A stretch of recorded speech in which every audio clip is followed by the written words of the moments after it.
فرماتے ہیں کہ میں بھی، میرے گھر والے بھی، میرا تمام کا تمام گھرانہ، میرا تمام کا تمام کنبہ مدینہ والوں کے پھینکے ہوئے ان سبزیوں ترکاریوں کے چھلکوں کو کھانے کے بعد رات کو ریاض الجنہ میں کھڑے ہو کے خدا کے قرآن کی تلاوت کیا کرتے تھے۔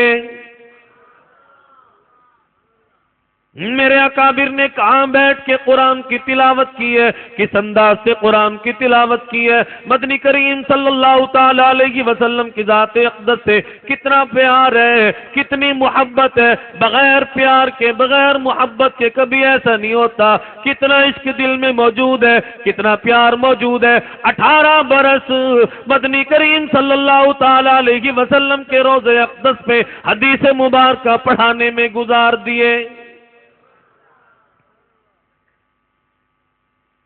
مولانا قاسم نانوتوی رحمت اللہ علیہ کو لوگوں نے دیکھا، آپ مدینے کی گلیوں میں چلتے ہیں، مدینے کا کتنا بڑا ادب و احترام فرمایا، کتنی محبت فرمائی، کتنا دل میں ادب موجود ہے۔ مولانا کو کبھی بھی کسی حال میں بھی مدینے کی گلیوں میں کسی نے نہیں دیکھا کہ مولانا قاسم نانوتوی رحمت اللہ علیہ نے کبھی مدینے میں جوتا استعمال فرمایا ہو۔ مولانا مدینے کی گلیوں میں چلتے ہیں، مدینے کے نوکدار پتھر آپ کے قدموں میں چبھتے ہیں، لہو بہ رہا ہے، خون نکل رہا ہے۔ کسی نے سوال کر دیا، حضرت آپ جوتا کیوں نہیں استعمال فرماتے؟ فرمایا کہ بھائی تمہیں معلوم نہیں، مدینہ ادب کی جگہ ہے، مدینہ احترام کی جگہ ہے، ڈرتا ہوں کہیں میرا جوتے والا پاؤں وہاں نہ لگ جائے جہاں امام الانبیاء محبوب کبریا جناب محمد الرسول اللہ صلی اللہ تعالی علیہ وسلم کی ذات اقدس کے قدم مبارک لگے ہو، کہیں بے ادبی اور گستاخی نہ ہو جائے۔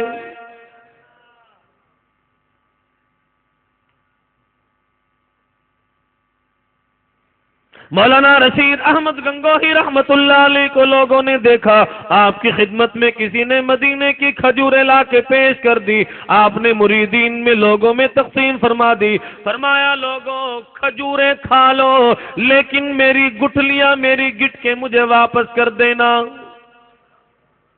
حضرت ان کا کیا کرو گے؟ فرمایا کہ تمہیں معلوم نہیں، مجھے مدینہ منورہ سے بڑا پیار ہے، امام الانبیاء کے شہر مبارک سے بڑا پیار ہے، یہ کھجوریں مدینہ منورہ سے آئی، تحفتاً کھا لو، برکت کے لیے انہیں کھا لو، میری گٹھلیاں مجھے واپس کر دو۔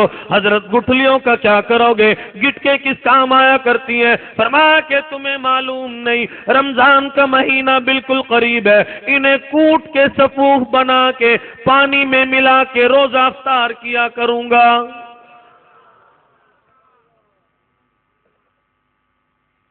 مولانا قاسم نانوتوی رحمت اللہ علیہ کی خدمت میں کسی نے مدینے کا رومال لا کے پیش کر دیا، آپ نے اسے چوما آنکھوں سے لگایا، کسی نے عرض کر دیا حضرت مدینے میں رومال نہیں بنتے، مدینے میں کپڑے کی فیکٹری نہیں۔ فرمایا کہ مجھے معلوم ہے مختلف ممالک سے کپڑا آیا کرتا ہے، لیکن اس کپڑے کے ٹکڑے کو، اس رومال کو اس لیے پیار کرتا ہوں، اس لیے چومتا ہوں، کم از کم اس رومال کو مدینہ منورہ کی ہوا تو لگی ہے۔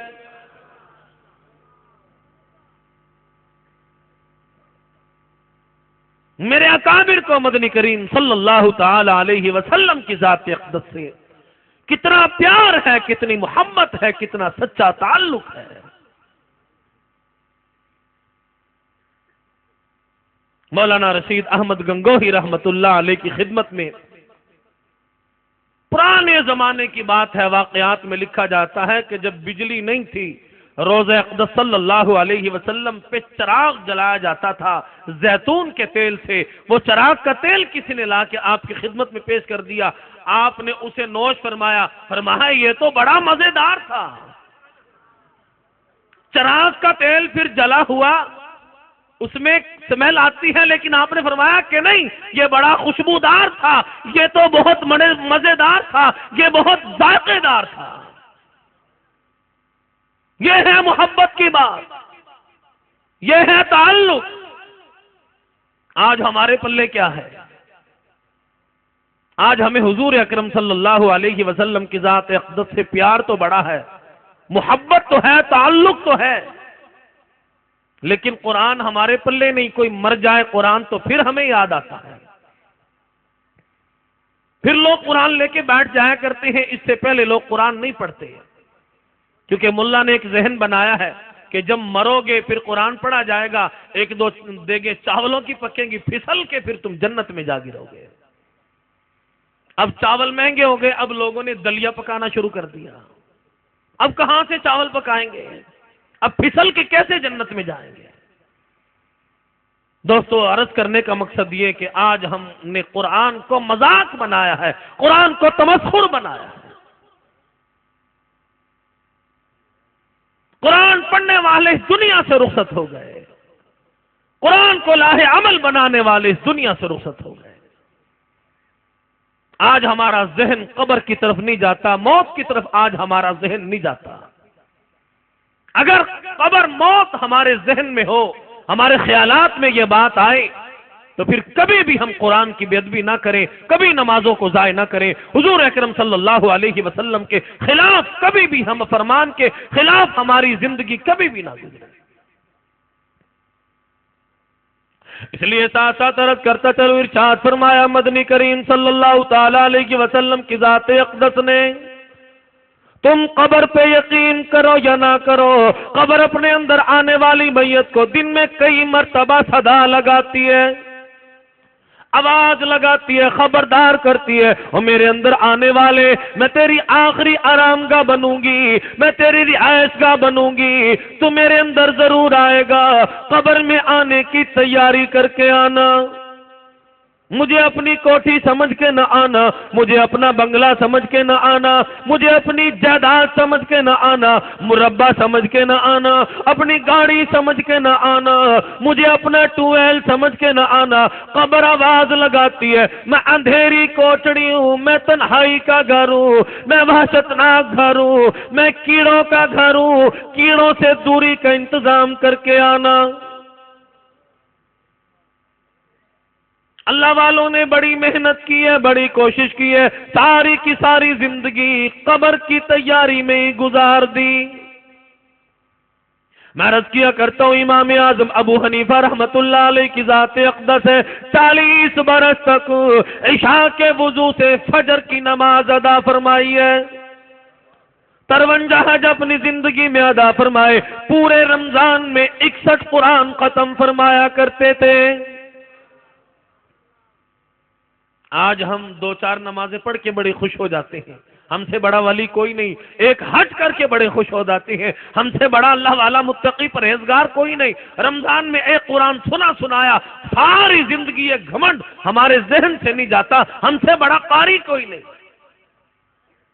لیکن امام اعظم ابو حنیفہ رحمت اللہ علیہ کی ذات اقدس ہے، اتنا بڑا فقہ کا امام ہے، اتنا بڑا اللہ والا متقی پرہیزگار ہے، علماء نے لکھا ہے آخری حج کا موقع ہے، ایک ہاتھ میں غلاف کعبہ ہے، ایک ہاتھ میں سفید داڑھی ہے، اللہ کے حضور مناجات فرما رہے ہیں، جھولی پھیلائے کھڑے ہیں، دعا فرما رہے ہیں، کہاں جا کے دعا مانگی، کس انداز سے دعا مانگی، کس انداز سے اللہ کے حضور جھولی پھیلائے کھڑے ہیں، کیسا موقع ڈھونڈا ہے، آخری حج کا موقع ہے، ایک ہاتھ میں غلاف کعبہ، ایک ہاتھ میں سفید داڑھی ہے، اللہ کے حضور دعا فرما رہے ہیں، اور رو کے عرض کرتے ہیں فمن اللہ علینا ووقانا عذاب السموم،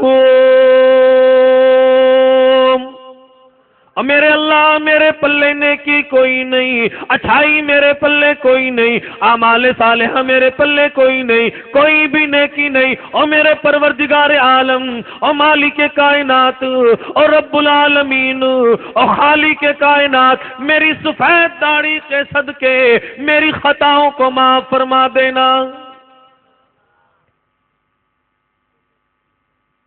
آج ہماری ساری زندگی گزر جاتی ہے، کبھی اللہ کے حضور کسی چیز کا واسطہ دے کے رمضان گزرا، قرآن ساری زندگی ہمارے پاس رہتا ہے، حضور کے غلام بھی ہیں، کبھی بھی کسی چیز کا واسطہ یاد نہیں آیا، اللہ کے حضور مغفرت کا سوال کیا ہی نہیں۔ اللہ والوں کی بڑوں کی بڑی باتیں ہوا کرتی ہیں۔ لطیفے کے طور پہ عرض کر دوں، بات تو بڑی بہترین ہے. حضرت دین پوری رحمت اللہ علیہ بہت بڑے خطیب اعظم گزرے ہیں، اللہ ان کی قبر کو منور فرمائے. حضرت کی عادت تھی جب بھی آپ تشریف فرما ہوتے تو کہتے اللہ بخت دے، اللہ بخت دے. آپ بیان کے لیے کسی مدرسے میں تشریف لے گئے، نماز کا وقت تھا، تو آپ نے بیٹھ کے یوں ہی، طلباء پیچھے بیٹھے تھے، آپ نے فرمایا کہ اللہ بخت دے. پیچھے ایک طالب علم بیٹھا تھا کہ مشکل ہے، طالب علم تو طالب علم ہی ہوتے ہیں نا. حضرت نے فرمایا کہ اللہ بخت دے. طالب علم آخدا کہ مشکل ہے. اللہ اکبر. حضرت نے کسی محتمم کو شکایت نہیں کی، کسی قاری صاحب کو، استاد کو شکایت نہیں کی. آپ نے فرمایا کہ تو ہووے آتے پھر تینا بخشے آتے غفور الرحیم میں معاف کر دیندہ ہے. بڑوں کی بڑی باتیں ہوا کرتی ہیں. سیدنا عمر فاروق رضی اللہ تعالی عنہ کی ذات اقدس ہے، 22 لاکھ مربع میل کے حکمراں ہیں، امیر المؤمنین خلیفۃ المسلمین ہے، بادشاہ وقت ہے. لیکن حال یہ ہے سیدنا عمر فاروق رضی اللہ تعالیٰ عنہ کی ذات اقدس نے ایک ملازم رکھا ہوا تھا. آپ جب بھی کسی محفل میں مجلس میں تشریف فرما ہوتے، وہ ملازم خدمت خادم کان کے قریب آ کے کہتا حضرت آپ کی موت بھی واقع ہونی ہے. سیدنا عمر فاروق رضی اللہ تعالیٰ عنہ کو لوگوں نے دیکھا، آپ نے اس ملازم کو خادم کو اچانک چھٹی کرا دی. کسی نے سوال کر دیا حضرت اس کا کوئی گناہ نہ تھا، اس کی کوئی خطا نہ تھی، اس کا کوئی قصور نہ تھا، بغیر کسی گناہ کے، بغیر کسی خطا کے آپ نے اس کی چھٹی کیوں کرا دی؟ ملازمت سے کیوں نکال دیا؟ خدمت سے اس کو کیوں نکال دیا؟ فرمایا کہ بھائی یہ تو مجھے بھی معلوم ہے، اس کا گناہ تو کوئی نہ تھا، اس کی خطا تو کوئی نہ تھی، اس کا قصور تو کوئی نہ تھا، لیکن اب اس کی خدمت کی ضرورت نہیں رہی، اب اس کے یاد دلانے کی ضرورت نہیں رہی. لوگوں دیکھو، امیر المومنین خلیفۃ المسلمین عمر فاروق کی داڑھی میں ایک سفید بال آ گیا، اب اس کے یاد دلانے کی ضرورت نہیں رہی. یہ سفید بال ہمیشہ مسلسل مجھے موت کی یاد دلاتا رہے گا.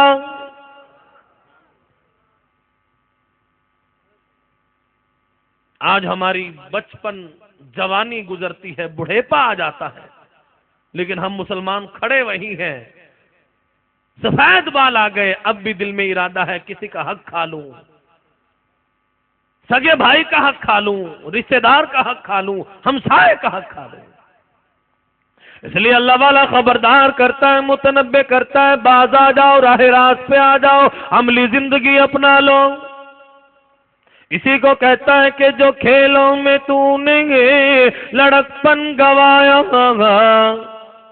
جو کھیلوں میں تو نے لڑکپن گوایا، تو بدمستیوں میں جوانی گوائی. جو اب غفلتوں میں بوڑھے پا گوایا، تو بس یہ سمجھ زندگانی گوائی.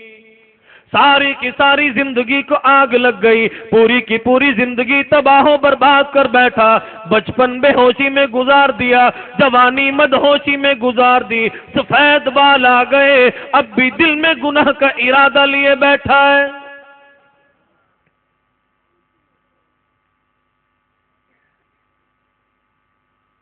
اللہ والوں نے بڑی محنت کی ہے، بڑی کوشش کی ہے.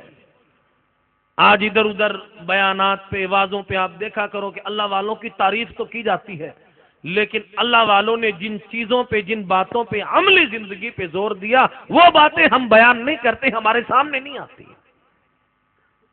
آؤ میں ایک ولی کا ذکر خیر کر دوں، اپنے زمانے کا ولی نہیں بلکہ ولیوں کا بھی سردار ہے، سید الاولیاء ہے، خواجہ قطب الدین بختیار کاکی رحمت اللہ علیہ کی ذات اقدس ہے. بڑے بڑے اللہ والوں کے پیر ہیں، حضرت فرید رحمت اللہ علیہ کے بھی پیر و مرشد ہیں. لیکن خواجہ قطب الدین بختیار کاکی رحمت اللہ علیہ کا، وقت کے ولی کا، وقت کے ابدال کا، سید الاولیاء کا، ولیوں کے سردار کا آخری وقت آ گیا. آپ نے 4 شرطیں لکھ دی، شرط نامہ لکھ دیا، میری نماز جنازہ وہ آدمی پڑھائے جس میں 4 شرطیں پائی جاتی ہو.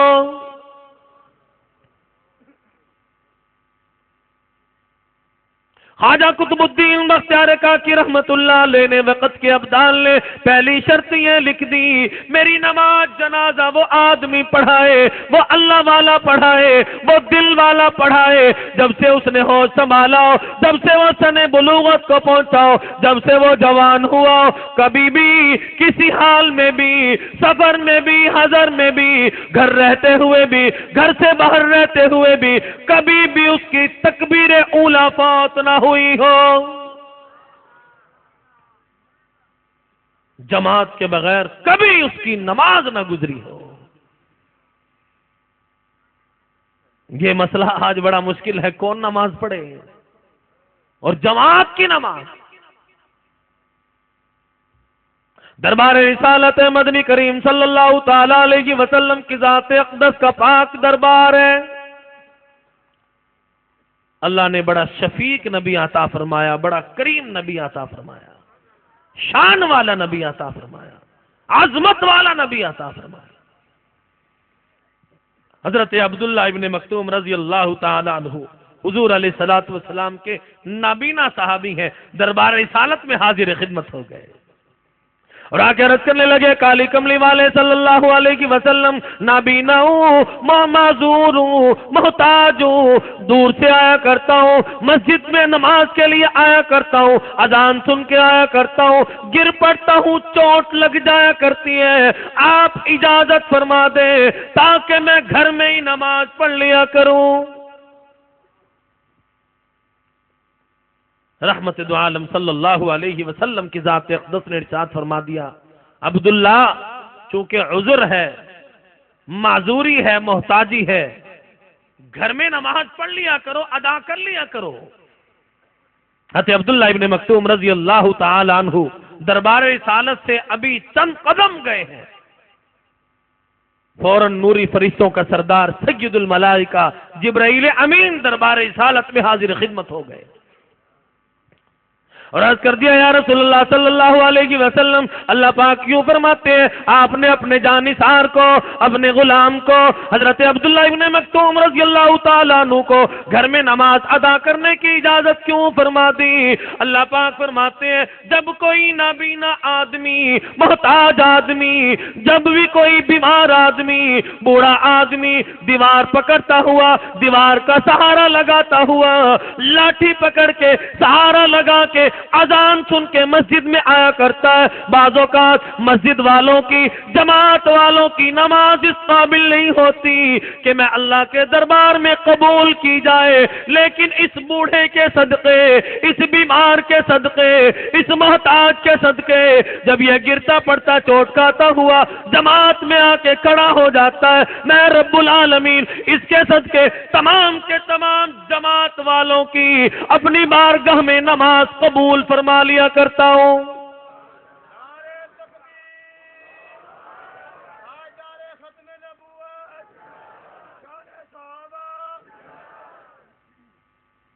آپ نے حضرت عبداللہ ابن مکتوم رضی اللہ تعالی عنہ کو بلایا اور فرمایا، عبداللہ اذان سنتے ہو؟ جی میرے آقا۔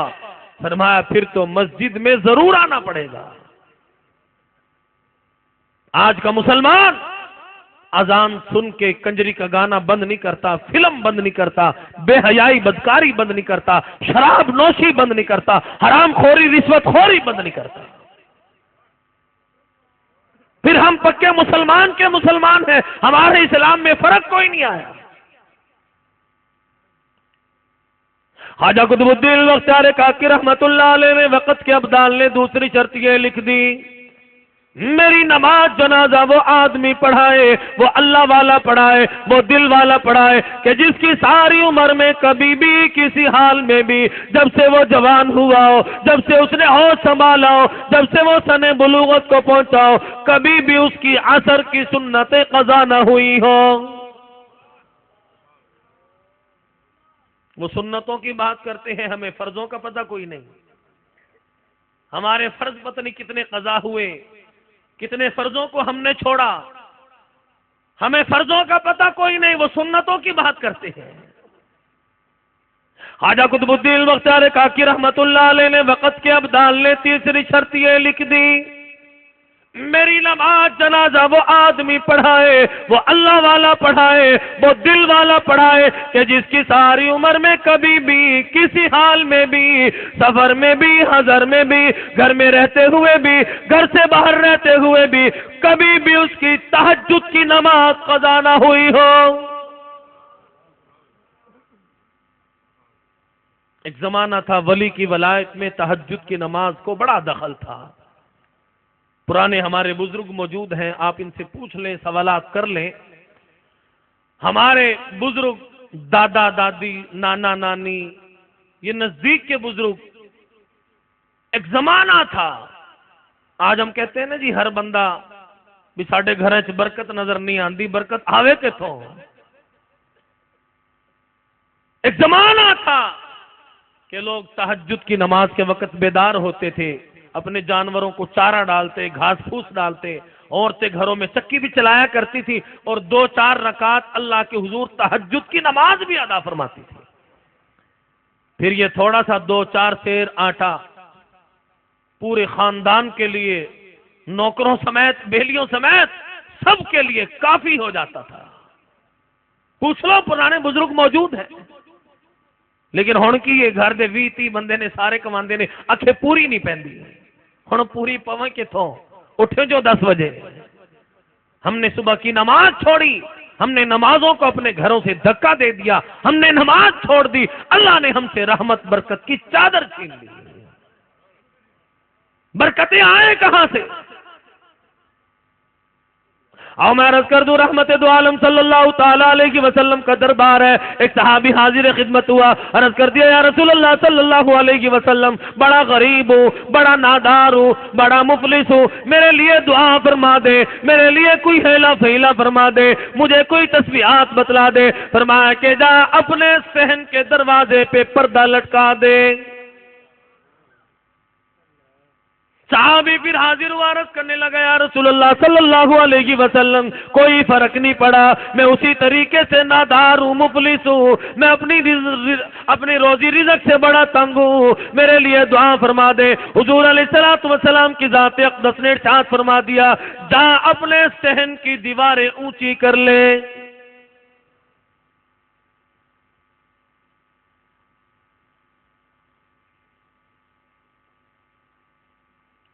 چند دنوں کے بعد وہی صحابی حضور کے دربار میں پھر حاضر ہوا، عرض کرنے لگا، میرے آقا، اللہ نے بڑی مہربانی فرما دی، فراخی رزق عطا فرما دی، فراخی رزق عطا فرما دی۔ عرض کرنے لگا، میرے آقا، لیکن یہ بات میری سمجھ میں نہیں آئی کہ میں تو غریب تھا، نادار تھا، مفلس تھا، اس سے صحن کے دروازے کے پردے کا، صحن کی دیواروں کا، اس پردے کا کیا مقصد تھا؟ فرما دیجئے۔ حضور علیہ السلام کی ذات اقدس نے ارشاد فرما دیا، او میرے غلام، او میرے صحابی، او میرے جانثار، بے نمازی لوگ تیری گلی سے گزرا کرتے تھے، تیرے صحن کے دروازے پہ پردہ موجود نہ تھا، بے نمازی لوگ گزرتے تھے، ان کی نگاہیں تیرے گھر کے اندر جایا کرتی تھی، ان کی نحوست کی وجہ سے تیری روزی میں کمی آ گئی تھی، لیکن پردہ لٹکانے کے باوجود یہ کمی پوری نہ ہوئی۔ تیرے صحن کی دیواریں چھوٹی تھی دیکھا گیا، لیکن جب تو نے اپنی دیواریں دراز کر لی، دیواریں بلند ہو گئی، اب ان کی نظریں، منحوس نظریں، بے نمازیوں کی نحوست والی نظریں اب تیرے گھروں میں نہیں جاتی، تیرے گھر کے اندر ان کی نظر نہیں جاتی، بے شک وہ تیری گلی سے گزرا کرتے ہیں۔ اس لیے جب اللہ نے تیرے گھر کو ان کی منحوس نظروں سے محفوظ فرما لیا، تجھے اللہ نے کامیابی و کامرانی عطا فرما دی۔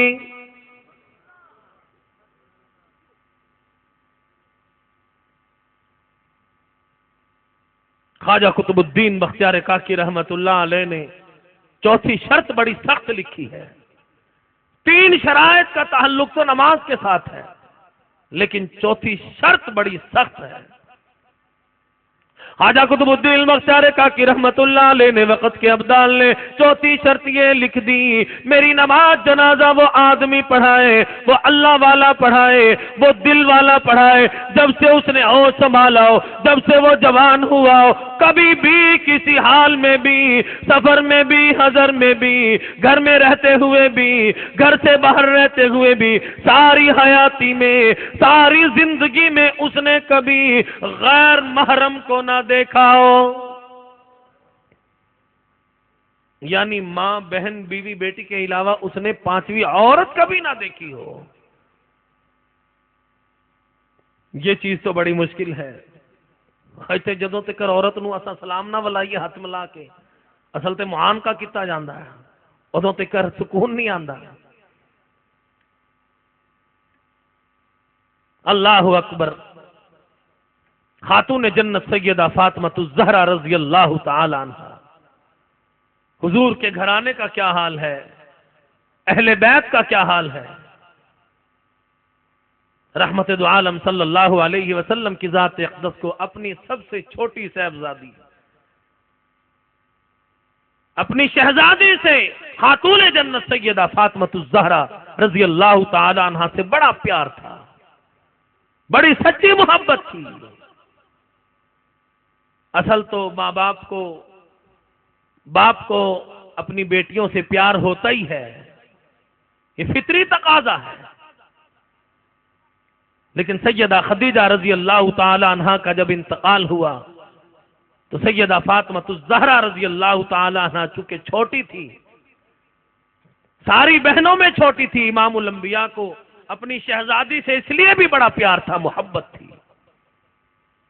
حضرت علی سے نکاح ہوا، حضور علیہ الصلوۃ والسلام اکثر اپنی شہزادی سے ملاقات کے لیے تشریف لے آتے۔ رحمت دو عالم صلی اللہ تعالی علیہ وسلم کی ذات اقدس ہے، خاتون جنت سیدہ فاطمہ الزہرا رضی اللہ تعالی عنہ کے دروازے پہ تشریف فرمائے، آپ نے آواز لگا دی، بیٹی فاطمہ، تیرا ابا امام الانبیاء تجھ سے ملاقات کرنا چاہتا ہے، تیرے گھر میں داخل ہونا چاہتا ہے۔ او میری شہزادی، او میری بیٹی، کیا نبیوں کے سردار کو اپنی بیٹی کے گھر میں داخل ہونے کی اجازت ہے؟ نبیوں کا سردار تو اپنی بیٹی سے اجازت طلب کر رہا ہے، میری بیٹی کیا میں تیرے گھر میں داخل ہو جاؤں؟ اجا مسلمان تو میرے گھر وڑ گیا، میں تیرے گھر چلا گیا، پوچھنا والا کوئی نہیں۔ پوچھو نا جی کسی کو، تو میرے گھر کی لین گیا سے اگے سگریٹ بکھان گیا، کوئی کہنا چلم بھرن گیا، پتہ نہیں تو سگریٹ بکھان گیا یا گھر نو اگ لان گیا۔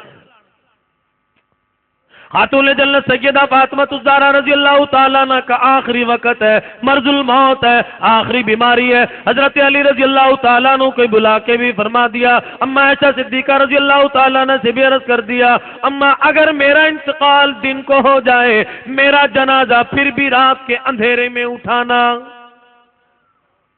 بیٹی عورتیں تو گھر سنبھالنے کی تمنا کیا کرتی ہیں، اولاد کے لیے وصیت نصیحت کیا کرتی ہیں، اور میری بیٹی آپ نے ایسی وصیت کیوں فرمائی، ایسی نصیحت کیوں فرما دی، ایسا دل کا شوق کیوں ہو گیا؟ فرما دیا جب سے آیت پردہ نازل ہوئی اس وقت سے لے کے آج تک کبھی بھی کسی حال میں بھی خاتون جنت کو، امام الانبیاء کی شہزادی کو، حسنین کریمین کی والدہ محترمہ کو، حضرت علی شیر خدا کی گھر والی کو، رب کائنات کی قسم ہے کبھی بھی کسی حال میں بھی غیر محرم نے نہیں دیکھا۔ میرے دل کی یہ تمنا ہے، میرے دل کی یہ آرزو ہے، میں اس دنیا سے رخصت ہو جاؤں، میرا منہ کفن میں ہو، میرے جنازے پہ بھی کسی غیر محرم کی نگاہ نہ پڑنے پائے۔ اور جنازے کی شکل بنا کے دکھائی ہے کہ کھجور کے چھڑوں کو کھڑا کر کے یوں چادر ڈال کے اس انداز سے میرا جنازہ نکالنا۔ ایک زمانہ تھا بادشاہوں کو اپنی موت کا بڑا غم تھا، سلطان عالمگیر رحمہ اللہ بادشاہ وقت بھی ہے، اور حضور علیہ الصلوۃ والسلام کی احادیث مبارکہ کتنی اس بادشاہ وقت کو زبانی یاد ہے، لیکن دل میں خیال آیا کہ جو میں کفن آخری لباس اللہ کے حضور پہن کے جاؤں وہ حلال کا ہونا چاہیے، یعنی میری مزدوری کا ہونا چاہیے۔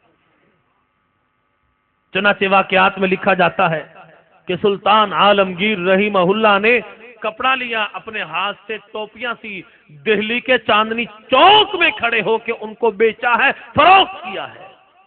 اس سے جو رقم حاصل ہوئی وہ اس وقت کی 6 روپے 12 آنے ہے۔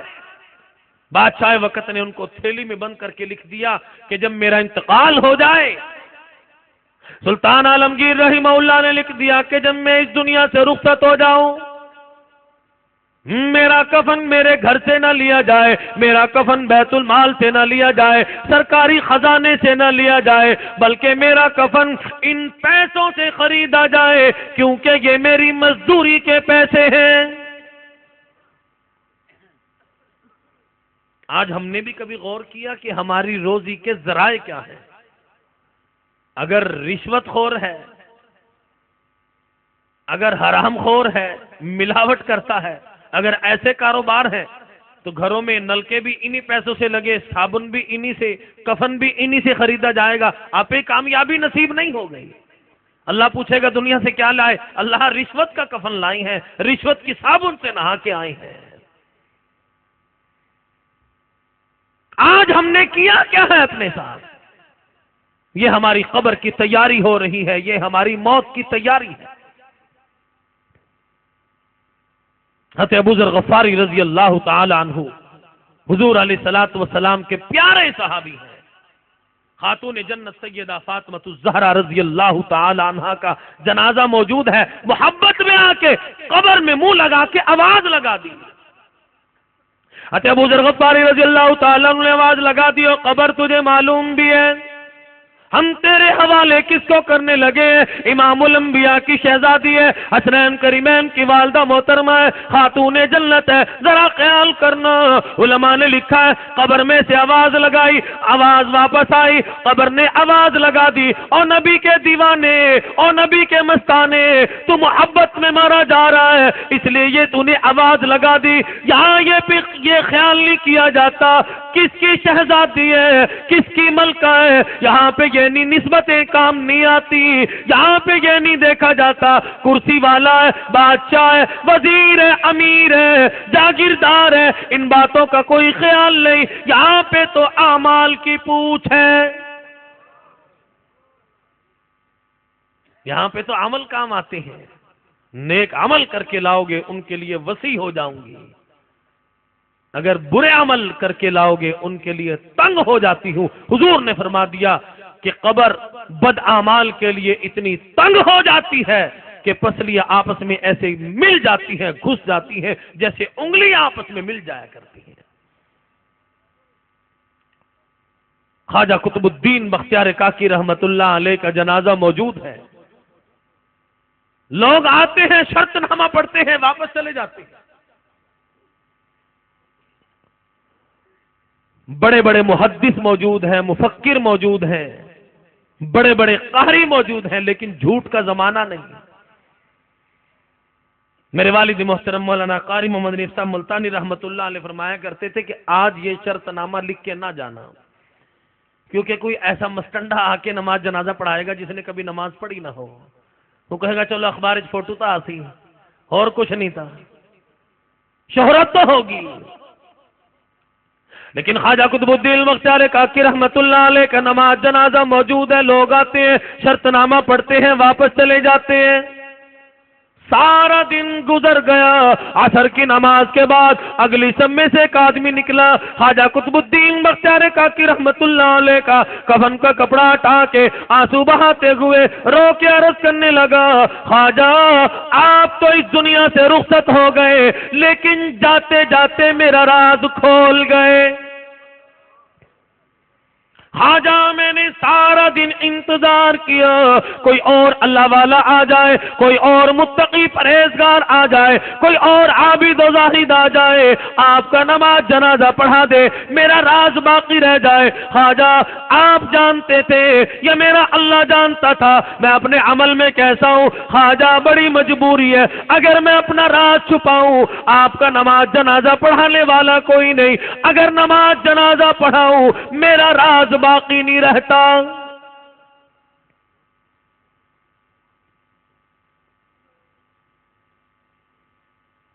رو کے عرض کر دیا لوگوں صفیں سیدھی کرو، الحمدللہ فقیر میں چاروں شرطیں پائی جاتی ہیں۔ اب آپ یہ نہ سمجھنا کہ یہ کوئی مولوی ہوگا، کوئی مؤذن ہوگا، کوئی پیر ہوگا، مسجد کی کڑی شیطیر ہوگا، ایسی کوئی بات نہیں۔ جس نے خواجہ قطب الدین بختیار کاکی رحمت اللہ علیہ کا نماز جنازہ پڑھایا، عین اسی وقت کا بادشاہ خواجہ شمس الدین التمش تھا۔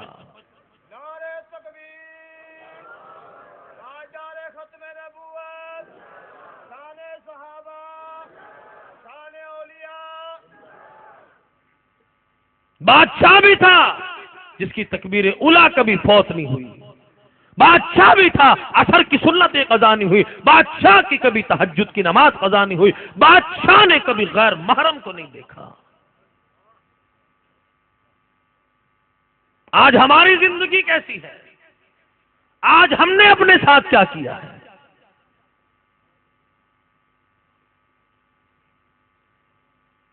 تو ابتداءً عرض کر رہا تھا کہ آج بھی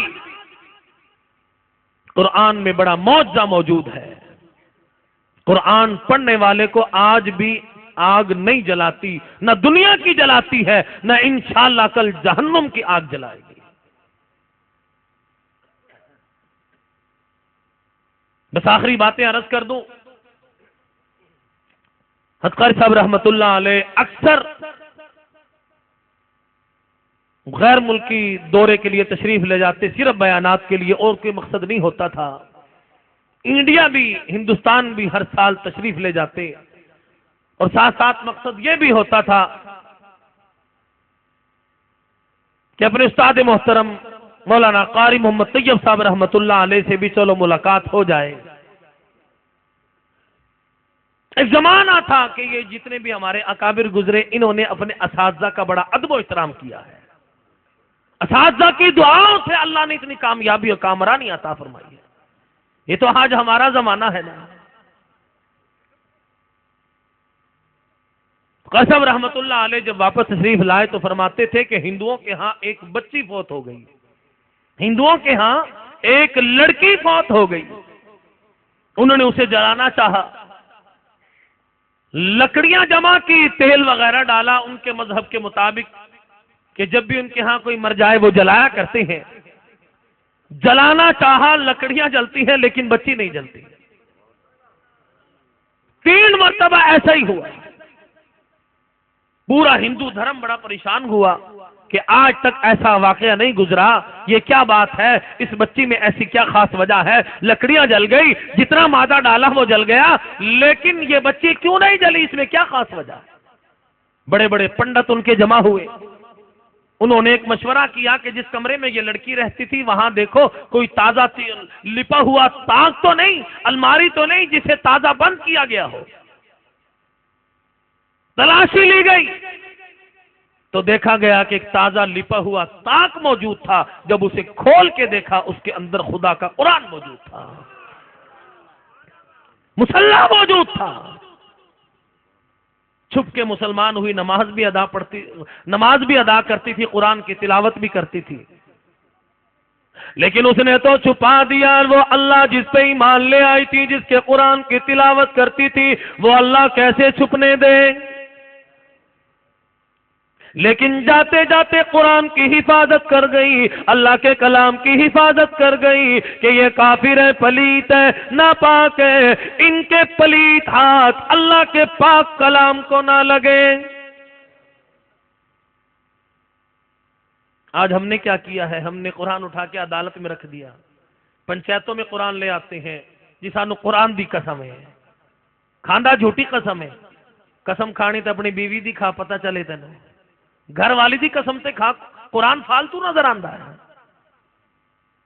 اس لیے اللہ نے کلام اللہ میں اعلان فرما دیا کہ میرا کلام کوئی عام کلام نہیں۔ لوگوں عدالتوں میں اس کی قسمیں نہ کھاؤ، پنچایتوں کے لیے میرا کلام نہیں، محلے علاقوں کے لیے قسمیں کھانے کے لیے میرا کلام نہیں۔ فرمایا کہ لا یمسہ الا المطہرون، میری کلام بڑی عظمت والی کلام ہے، بڑی شان والی کلام ہے، بڑی پاکیزہ کلام ہے۔ یہ تو اتنی پاکیزہ کلام ہے، تم تو اس کی جھوٹی قسمیں کھاتے پھرتے ہو۔